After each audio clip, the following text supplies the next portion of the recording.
onyo na be safa kama jabila fiqh bonda la ibe tugu safa ko me aqida la iba soru be fe ngore ka safa teminka Abu Hanifa kam mo chogola mutaaqirina kete musawute ne ko fiqh la ibe maliki kama jabila la aqida te maliki la est-ce que maliki khabru batula de maliki gan chama an katile mo chama banka jamane la uba fo kulube maliki majabila ube takabur jala ube kantigele ke suye be dafalen ke suye maliki ka gida yoya ibe maulidi min ke maliki ka gida yoya fulan ka fuya ni shirku ni bidami we maliki ka gida yoya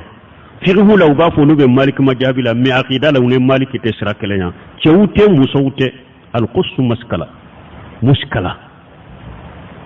donc risala fana sunna de fo moyen waqtadi bil muttabina li sunnati muhammad donc anya risala ka kuma laba min fa yemun fo ako watati aymatil muslimina ko risala ka muqaddima bi aqidati ahli sunna wal jamaa ako islamu kan yemau ako akatugu uluko wa umara'ihum anuka gouverneur wa ulama'ihum an islamu ka don ke bagaw akatugu uluko wa itiba'u salafu salih ani salafu salih wa akatugu uluko shaybaw tabinau salafu salihu aka kobela ayitugu salafu salihu doko wa iktifa'u atharihim aka salafu salihu nomina ayi salafu salihu de nomina ayitugu ko aku nomina aka alla dalalaka yafuma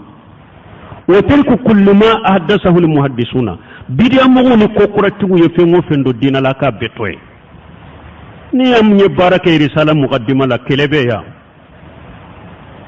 risala ka muqaddima min fule kuma munu fule ni barabe jamana en kono wa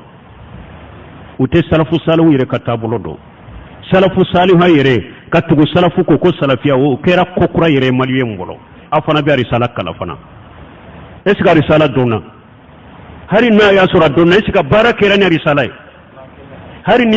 be ni sunna be ke kokura de nin jamana kono hari bi salafia kokura de nin jamana kono eska ye risala yere famu eska ye laga dari famu aya kalama famu barata ubolo ko doni jamana doni sugu juman tumba ubolo korte doni tumbe ade ali asraru doni ka faado nyogona ka nyogon faga o de doni tumbe ya ni gabon ka preda corona filela bena ka mori tamalia ni lajine ta corona fila mori bena tamalia ni konko tam corona fila mori bena tamalia o de doni tumba bolo ya men ndina famu doni tunte ade sunna doni tuntia salafia doni tuntia tawhid doni tunta bolo ya nyogon dabali nyogon korte karamugo yere ben wasoni dabali de kolnewa ayi abenne nin ka kalmu abinin ka kalmu de ce nete abayini inin ka kalmu de ce karamugo be wasano de ende la har baro dawla nuhu yere fohe nko karasa adella kan ne la amambe de nko tile mandrendre nye fade dola ya ka finu be bla tile mandrendre o de be fo baro la ka yere tanunay tile mandrendre magara la ya ka korosu nyimide tile mandrendre ko be wasono de dabalini kortine nyogon fagani ka fado nyogon na ka nyogon bana ka nyogon tachiya jamana min tumbe wasono e ko doni jamana ni islami jamana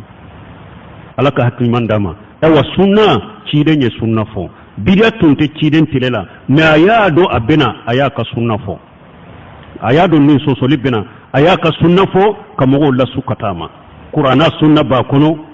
minye ewa hadisa ye sunna ba kono firu sunna ba kono ewa sirate mo bolo katari jannama nima do sunna la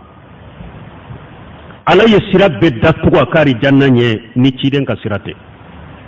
nima boni ni sunna sirade ni sirata wuti ite sar jannama sirabe datu lembiñe foni borani chiden ka sunna siray aha